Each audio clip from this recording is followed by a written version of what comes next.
বস্তুৰ মূল্য তেতিয়াহে বুজি পোৱা যায় যেতিয়ালৈকে তুমি বস্তুটো নোপোৱা, আৰু মানুহৰ মূল্য তেতিয়াহে বুজিবা যেতিয়া মানুহজনক হেৰাই পেলাবা। তুমি তোমাৰ লক্ষ্য নিজেই বাছি লোৱা, কাৰণ তোমাক তুমি যিমান চিনি পোৱা আন কোনোৱে সিমানখিনি চিনি নাপায়। যিজনক তুমি ভৰসা কৰিবা, যিজনক তুমি বিশ্বাস কৰিবা, সেইজনেই যদি তোমাক ধোকা দিয়ে, তেন্তে গোটেই পৃথিৱীৰ মানুহৰ প্ৰতি থকা বিশ্বাস আৰু ভৰসা তোমাৰ শেষ হৈ যাব। কেৱল পইচাৰে মানুহ ধনৱান নহয়, প্ৰকৃত ধনৱান সেইজন যাৰ ওচৰত ভাল বিচাৰ, ভাল চিন্তাধাৰা আৰু সুন্দৰ ব্যৱহাৰ থাকে। প্ৰশংসা লাগিলে যিমানেই নকৰক, কিন্তু অপমান ভাবি চিন্তি কৰিব, কাৰণ অপমান হৈছে সেই ধাৰ যি উভতি আহিলে সুতৰ হাৰত আহে। শ্ৰীকৃষ্ণই কয়, যি লোকে আপোনাক হিংসা কৰে তেওঁলোকক ঘৃণা নকৰিব, কাৰণ এইসকল সেই লোক হয় যিয়ে মানি ল'লে যে আপুনি তেওঁলোকতকৈ আগবঢ়া। সলনি হৈ যাওক সময়ৰ লগত, বা সময়ক সলনি কৰিবলৈ শিকক। পৰিস্থিতিক দুখ নিদিব, যিকোনো পৰিস্থিতিতে আগুৱাই যাবলৈ শিকক। কেৱল দুটা বস্তুৰ পৰা মানুহে সকলো সম্বন্ধ হেৰুৱাই দিয়ে: ভুল বুজাবুজি আৰু মানুহৰ অভিমান। নিজৰ ভুল মানি নল'লে আপুনি কেতিয়াও ভাল মানুহ হ'ব নোৱাৰিব।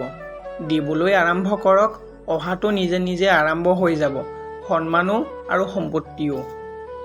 জীৱনত যিমানেই কঠিন পৰিস্থিতি আহিব, সিমানেই আপুনি মজবুত হৈ গৈ থাকিব, আৰু যিমানেই আপুনি মজবুত হ'ব, জীৱন সিমানেই সহজ হৈ পৰিব। পৃথিৱীৰ সকলোতকৈ শক্তিশালী বস্তু হ'ল লোহা, যিয়ে সকলোকে কাটিব পাৰে। লোহাতকৈ শক্তিশালী বস্তু হ'ল জুই, যিয়ে লোহাকো গলাই দিব পাৰে। জুইতকৈ শক্তিশালী হ'ল পানী, যিয়ে জুইক নুমুৱাই দিব পাৰে। পানীতকৈ শক্তিশালী হ'ল মানুহ, যিয়ে পানীকো পান কৰি দিব পাৰে। মানুহতকৈ শক্তিশালী হ'ল মৃত্যু, যিয়ে মানুহক ধ্বংস কৰি দিব পাৰে, আৰু মৃত্যুতকৈ ডাঙৰ হ'ল আশীৰ্বাদ, যিয়ে মানুহক মৃত্যুৰ মুখৰ পৰা ঘূৰাই আনিব পাৰে। মই সেইবোৰ মানুহক ঘৃণ কৰোঁ যিবোৰ মানুহে নিজৰ ভালৰ বাবে আনৰ মুখৰ হাঁহি কাঢ়ি নিয়ে। তোমাক যদি কোনোবাই অসন্মান কৰে, তেন্তে সেইজনক ইমান সন্মান দিবা যেন সি বহু লাজ পায়। লাহেকৈ কওক, শান্তি পাব। অহংকাৰ এৰক, সন্মান পাব। সন্তুষ্ট থাকক, সুখ পাব। মানুহে যিমান সোনকালে অতীতক পাহৰিব পাৰে, সিমান সোনকালে সুখী হ'ব পাৰে। শৰীৰ আৰু সম্পত্তিক লৈ অহংকাৰ নকৰিব, কাৰণ অসুস্থতা আৰু দৰিদ্ৰতা কেতিয়াও কাকো কৈ নাহে।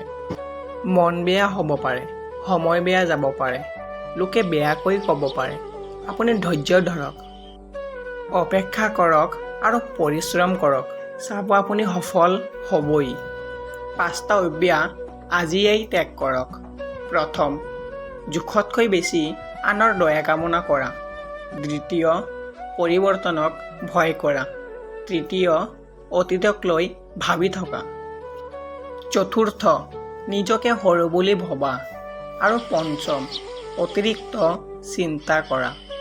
সম্পৰ্ক এটা চৰাইৰ দৰে, যদি তাক আপুনি জোৰেৰে ধৰি ৰাখে, তেনেহ'লে সি মৰি যাব।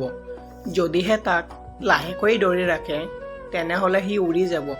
কিন্তু যদি তাক বহুত যত্নৰে লগত ৰাখে, তেন্তে সি গোটেই জীৱন লগত থাকি যাব।